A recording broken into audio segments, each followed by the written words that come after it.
Hey, Lisa. How are you doing? I found something very interesting.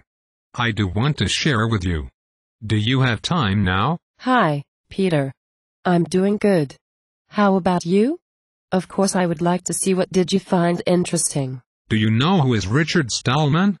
Oh, Tilda, he is intelligent. Who? Who is it? Richard. I don't know him.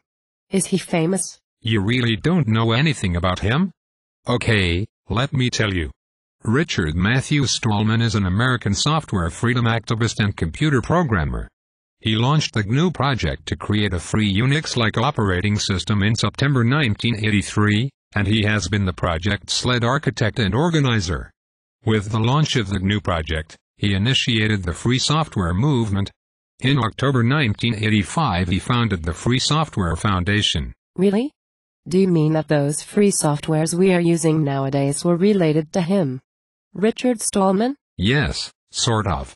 But the achievement does not only belong to him. You might want to know that these many kinds of free software are designed and programmed by many people all over the planet. He is just the pioneer. He brought and still spreading the motivation to whom his passion about design and programming. Wow, that's very cool. Do you mind telling me more details about this? What is the impact and what will be like in the future? I am interested in all this. No problem, my pleasure. I am sure you know Wikipedia, right? Do you want to know about the ideas and technology behind it? I watched a video recently. Cool. Tell me. Everything about Wikipedia is managed virtually and all volunteer staff. So does it mean that I have access to write for Wikipedia? Yes, you can say that. As what I watched from the video, Wikipedia is a freely licensed encyclopedia. It's written by thousands of volunteers all over the world in many languages. I can't believe it. How amazing is that? Everyone can make a progress for Wikipedia, even to the world. How intelligent is this idea? And do you know how big is it? It has got over 600,000 articles in English, 2 million total articles across many different languages. Oh my God. What concept is that? I totally have no idea how big the number is. Crazy. Yeah, they're really global. They adapt many languages. And they are even popular than the New York Times. Incredible.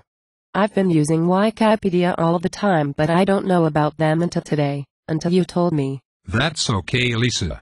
Do you want to know more? Do you have any idea about Firefox? You mean the Explorer we use for surfing? Correct. Like most open source software, Firefox is forever a work in progress, the product of continual tweaking by thousands of programmers all over the world. You reminded me something. I've read an article about this. There are two people are most responsible for the browser's success, Blake Ross and Ben Goodger. Right? I remembered they are very young. Lisa. Impressed. Good for you. Haha, thank you, Peter. However, you know better than I do. Tell me more. What makes Firefox different from other open source projects is its consumer appeal. Until now, the open source community has been very good at creating useful software but lousy at finding non-technical users. So what do they do? Ross and Goodger have moved open source out of server rooms and onto Microsoft's turf, the desktop. Borrowing from the net-based grassroots techniques of the recent political season, the Firefox inner circle has turned satisfied users into foot soldiers and missionaries.